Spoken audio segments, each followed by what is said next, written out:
And we're going to start off talking about that goalkeeping situation, as Paul O'Keefe says that talks are now taking place between Tottenham and West Ham for Mads Hermansson. Look, West Ham signed him in the summer. He played about 2 games. He was terrible.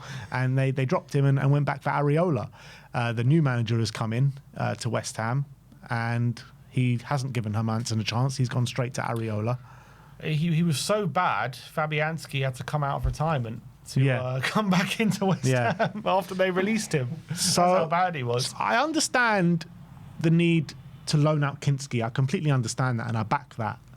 But why not just look for a better goalkeeper than Mads Hermansson? I think, to be honest, short term, it's only going to be for 6 months. Hopefully he doesn't play. I think it's hard to find a keeper to be number 2 right now. I don't have a massive issue. Also, something to consider that apparently Frank and Lang know him well. Danish connection there. So apparently that's something that apparently Frank rates him highly. That's what Paul O'Keefe was saying. So if that's the case, for me, I don't have a massive issue with it. It's not like I'm not delighted with it in a perfect world. You'll have a problem with it if Vicario gets injured. I'll tell you that. Yeah, it's true. Look, in a perfect world, I want someone better, but if it means Kinski gets time at number 1 for West Ham, I'm willing to take that risk, in my opinion. Fair enough. But then again, another issue though that could crop up is the fact that we only get a certain amount of changes in the Champions League squad. So wasting one with I wouldn't bring him in. I wouldn't bring him into the Champions League squad. Well, then you're obviously leaving just Austin. Yeah, and I'll go with Austin. And go to. I don't think they would do that. They would bring him in, or maybe they weren't. They didn't bring in Kinski last year, I remember. So maybe that's something. But I think they probably will. And wasting one of the changes on him, if we do sign more players that need to come in, Gallagher's already one that has to come in. Any of the Solanke, is he going to come back if he's still here? There's a few different problems that we're going to have there if we have to make too many changes. I think it'll be ridiculous to bring him into the Champions League squad because the 2 you mentioned, that's 2 already. What if we bring in Sousa? He's going to have to be put in. So that's 4. That's 3. I think you only get 3. That's what I'm saying. Yeah. So, and if we sign someone else, that's too many players to bring in. So if you're going to bring in Tell, you're going to bring in Gallagher, you're going to bring in Sousa.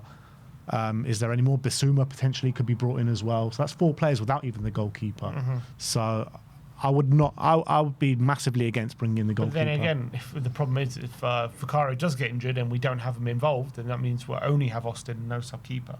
Yeah, unless you bring in someone from the academy. I don't know. Who do we? Who's our other keeper? Luca Gunter. He's gone. Be Luca Gunter, wouldn't it? Sub. Luca Gunter. No, he's on loan. Yeah, he's on loan. So who's the under 21 keeper? I'm not sure. Well, whoever it is, it'll be him. Maybe it's Blake Iro. But not a great situation anyway. And people saying we need to keep a spot for Decky, but I don't even think Decky's going to make it. I don't know if you can, all right, well, that's the Hermansson situation. In terms of Sommerville, Jacob Steinberg says that West Ham do not plan to sell Sommerville to Tottenham this month and currently are relaxed about the situation. However, a very high bid from Spurs could test their stance and potentially force West Ham to reconsider before the window closes. Ben Jacobs says that suggestions of a bid being prepared for Sommerville is premature and there was only an inquiry by Tottenham and West Ham said no. And Paul O'Keefe said it's very unlikely that West Ham sell in January, one for the summer if they get relegated. And I don't understand it as one for the summer because surely if we're going for the summer, we'll be going for someone of higher quality. I get it if it was like a short-term deal from now until the end of the season, from our perspective, not from West Ham's perspective. I kind of get it. But surely in the summer, we'll be going for someone of higher quality. You'd like to think so, unless in the summer we're not in Europe and we're limited with who we could attract. But even then, you would like to think so we can attract someone better than Sommerville. It doesn't make sense to me, even if it's a cut price deal or whatever it is.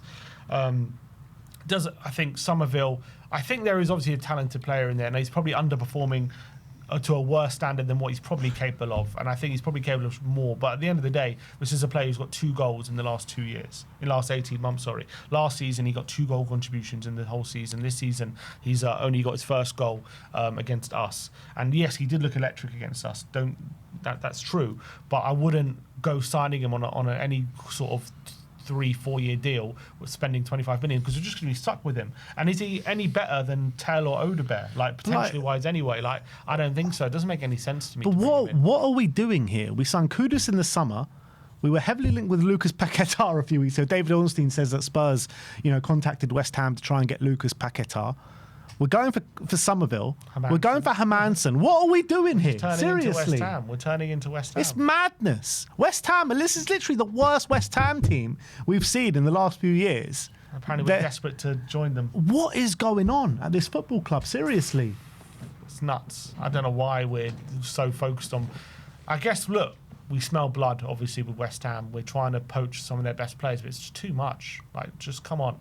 We don't need to be turning into West Ham 2.0. It's a bit ridiculous. It is massively ridiculous. Like, this ENIC 2.0, you're turning into West Ham 2.0. Like, get Sullivan in. Jesus Christ. Sullivan and Brady, get them in. This is just madness. It really is. Like if I told you in the summer when Daniel Levy stepped down, like this is going to be our targets in January transfer window, you'd be like, oh my God, what are we doing here? And here we are. Here we are. All right, next up, this is an interesting one from Ben Jacobs, says that Tottenham are set to make an offer for Bournemouth defender Marcos Senesi. The deal could be in the works for about 35 million euros, with the Argentine putting in a transfer request at Bournemouth for this January transfer window. We know he's got 6 months left on his deal.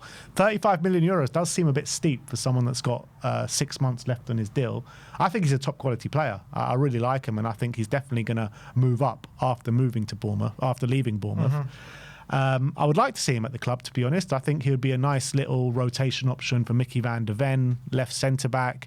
He's got great passing ability. If we're looking to play out the back, I think he's a really good option to have.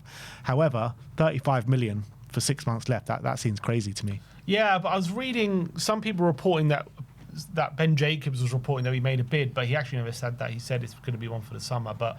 I would take him on a cut price deal now if we can, but it's not like something I'm desperate for. Obviously, we have cover just about at the moment. I like Senesi a lot. Obviously, he's recovered from a serious injury that he had last season, and he's come back into the team and been pretty good, albeit Bournemouth have suffered and they've lost Hysam Zabriani. So that's obviously affected them massively. But Senesi's been one of the ones who stepped up in a big way, and he's obviously used to playing an attacking team. I've seen as well, he is second in the league for completed long passes, so I think Frank love him. And I think he's obviously a good ball player. He's left-footed as well, that really helps. And I think he's done really well since recovering from his ACL. So I think, I would look at him. I think he'd be really good depth for us, really good depth. I think you'd find it hard to get someone better than Senesi. Yeah, for the role that we're looking to fill. Yeah, exactly. 100%. 28 years old. I thought he was a bit younger than that, to be fair, but still, I'll definitely look to bring him in. Do you think he's actually looking to move this January, or will he look to play out the season at Bournemouth? And put a transfer request. So. Yeah, but if you, I don't understand that, because if he waits till the end of the season, he gets those big signing on fees, probably at bigger wages as well. So I probably would predict he stays there until the end of the season. Yeah, I think so. But if there's a deal to be done, not for 35 million, that's what Guehi went for. Yeah. So that why would Senesi be the same price as that? I think he's got to be, with 6 months left, about 15 million, something like that. And that would be a really good deal. It's up to Bournemouth whether they want to take it. Yeah. Another centre-back Spurs have been linked with via Ben Jacobs is... He says that Tottenham are keeping a very close eye on Como's Jacobo Ramon. Real Madrid do have a buyback clause, apparently, and other Premier League clubs are following the player too. I mean, I don't know much about him, but obviously I know Como under Cesc Fabregas are doing very well at this moment in time. Yeah, and they play a certain brand of football which we would like Spurs to play. But again... we would like Spurs to play. Yeah, well, whether Frank does is another question. Look, I don't know too much about him, but... another player with the Real Madrid buyback clause. It seems like Como have a lot of those players, so whether he's gettable or not, another question. Yeah, but according to Ben Jacobs, Spurs are closely following him. Now, Team Talk are reporting that Morgan Gibbs-White remains a top target for Tottenham this summer. It's believed that there's growing belief Nottingham Forest will finally sanction a sale due to financial difficulties. You reap what you sow, eh? Let's put in a derisory bid to Marinakis and see if he flinches. That's what I say. Yeah, well, I don't think it depends if it's a small. Look, I don't think we go back in for him, to be honest. We signed Gallagher. Gallagher's a pretty similar profile to Morgan Gibbs-White. I don't think you play them together. I guess maybe you could as like dual eights, but then you've got so many players. He's a better passer though than Gallagher, isn't he? I think they're similar, probably, but I don't think he is but again, he's a better passer, but he's not a passing midfielder. Yeah, you know what I mean? Yeah. So it's not like that's his strength. His strengths are similar to Gallagher. Brilliant presser, real brilliant stamina and physicality, good in transitions, arrives late in the box, that kind of stuff. I think they're quite a similar profile, to be honest. Maybe I would say he's a better ball carrier than Gallagher, although Gallagher's not a bad one. Gibbs-White's probably better ahead of him. I actually think inside the box, I like Gallagher a bit more with his finishing ability than Gibbs-White. Yeah, passing, I think Gibbs-White has in transition is better, like playing through balls and stuff, but both of them, when you ask them to like pick locks and things like that, not really their game. To me, you we have so prefer many. Gibbs-White over Gallagher, no? Yeah, Gibbs-White's probably a better player, but I think it's quite close. It's not a big gap between the both. And although I'd say maybe Gibbs-White is definitely more of a 10 than Gallagher is. Gallagher's more of an 8 than Gibbs-White is. But again, they probably both do their best work in the final third. You could probably argue. So it's very tight between both of them. Why spend big money on Gibbs-White when you've just got Gallagher in through the door? Wouldn't make sense to me. We've got so many of that profile. We've got Maddison and hopefully Decky returning at some point. You've got Xavi in there. I think that for me, that ship has sailed. Unless we're selling Sarr and Gray and Bergvall, all of them, then maybe get him in as well. But for me, it doesn't make sense. Squad planning point of view, we don't need Gibbs-White anymore. Yeah. I mean, there is only one profile of midfield that we desperately need, isn't there? We need that sitter that can just pass and progress the ball up the pitch. We're just so desperate for someone like that. And yeah, that's not Morgan Gibbs-White. I mean, I wouldn't ferociously complain if we got Gibbs-White because I'm a massive fan of him, albeit he's not having a good season this year, really. He's showed flashes in a few games and scored some good goals for them. But, yeah, he's not someone we desperately need, you're right. But would you complain if we signed him? It would be similar to what I say about Gallagher in terms of, like, we don't really need him. Is he an upgrade on what we have? Yes. But from a squad planning point of view, I'll have more questions than answers about what they see the squad, what exactly they think we need. And I think it'll probably cause problems. But look, I like him as a player. I just wouldn't sign him right now. It doesn't make sense to me to sign him. Yeah. Well, this next one you might sign because Ben Jacobs is saying that Curtis Jones is of interest to Tottenham, but Liverpool are unlikely to want to do business in January, but maybe one for the summer. 24 years of age, playing a fair amount for Liverpool this season. Is he one in the summer that you would be willing to bring in? Yeah, for sure. I think he's a really good midfielder. I think he's really underrated. Very technical, really good passer, progressive passer as well. Very good at breaking the lines and getting the ball forward. And I think he's the kind of midfielder we need, to be honest. I really believe that. I really rate Curtis Jones, and I think he's done quite well for Liverpool. I don't know why they would sell him. I think he's quite good. So I don't know why they would be open to selling him, unless maybe they just think he's really upgradable. I really like him. I'm not saying he's perfect or one of the best in the world, but in terms of the level we're at right now and getting us back to closer to where we want to be, I think he's the kind of smart signing we should be making. Yeah, like I said before, I'm not 100% convinced if Curtis Jones is the guy that we need to really catapult us back to where we want to go. He's a good player. I don't know. He's good, but I don't know if he's that level that we need. But again, like you said, like, can we even attract that level that we need, that we think we need anyway? So I think he's a player which will raise a few eyebrows with probably some of the fan base, and he might come in and surprise a few people. It could be that kind of player. He's a good player. He plays regularly for Liverpool, and he's good. Like, he played a lot last season as well. He has been shunted a bit at right back this season with their problems they've had there, but I thought he's done quite well. I've got no problems with him. I think he's a good player. And last but not least, everyone's asking, where's Sousa? Where's Sousa? I've seen missing in action posters going around the Tottenham Hotspur Stadium saying, where is this Sousa? Apparently he did his medical weeks ago. Where is he? Well, Ben Jacobs says that the Sousa deal is all done, regarding medical and agreement. Visa is pending, which usually takes a while with young South American players. The deal is expected all to be done. So basically just waiting on his visa. Yeah, and we obviously saw him at the West Ham game. He was in the stands. People were wondering, has he run a mile after he saw that game? And maybe that's the delay. Has he tried to renege the deal? But yeah, look, I've got no issue with it. I'm sure it's just going to be a matter of time before it's announced. Yeah. So it's just if a case of a work permit, basically. That's just what we're waiting on at this moment in time. There's one little thing here from ex-West Ham employees just tweeted saying Radu Dragusin is now a target for West Ham. Bloody hell. What is going on with Spurs and West Ham? We looks like we've kissed and made up, I think, with West Ham, it seems. We didn't do a deal with them since, Defoe? Was it Parker? Since Scott Parker. And then Kudus kind of broke the ice. And now all of a sudden, all right, we're in business, people. It wasn't that bad. What is going on, though? Why are we doing so much business or looking to do so much business as West Ham? It makes me feel a bit sick, to be honest. Because they're not a rival with us. We don't really care. It feels like I always look at that Chelsea and Arsenal situation and them doing so much business together and cringe a little bit. And now I'm seeing this and it's making me cringe even worse. Yeah, but doing business with Chelsea and Arsenal is different with West Ham for us. They're our, little brother. You know what I mean? They You say that, but they finished above us last season and we're very close to them this season. It doesn't matter. And they just beat us as well. Yeah, that's true. But there's still, the hate is more vociferous from one way than the other. Yeah, it's true, but still, it's still a rival. They're still top 3 rivals for us. It's not the same as Chelsea and Arsenal, though. I don't know. I feel like Spurs and West Ham have a bigger rivalry than Arsenal and Chelsea. I'm saying, yeah, that's fine. I'm saying it's not a bit. It's for us though. Doing business with Chelsea and Arsenal, it's not. It's different than West Ham. Why is that? For us.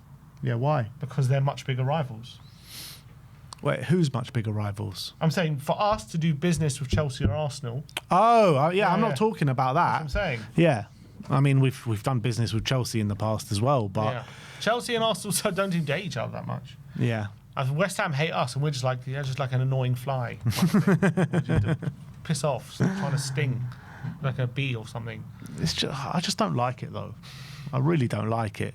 I don't like it in the sense that we're turning into West Ham. That's what I don't like, if we're signing too many of their players. But if they're going to sign some of our players we want to take off our hands, I don't really have an issue with it. Yeah, look, I don't mind them taking players that we want to get rid of. I don't really have a problem with it whatsoever. But why are we doing so much business with them? Like 1 or 2 here and there, but it seems like we're trying to swap squads at this point. Seriously, this is a bit ridiculous. So Dragusin, I wonder if that would be a loan deal or if that would be a permanent. I imagine it. Yeah, I imagine it being a loan move.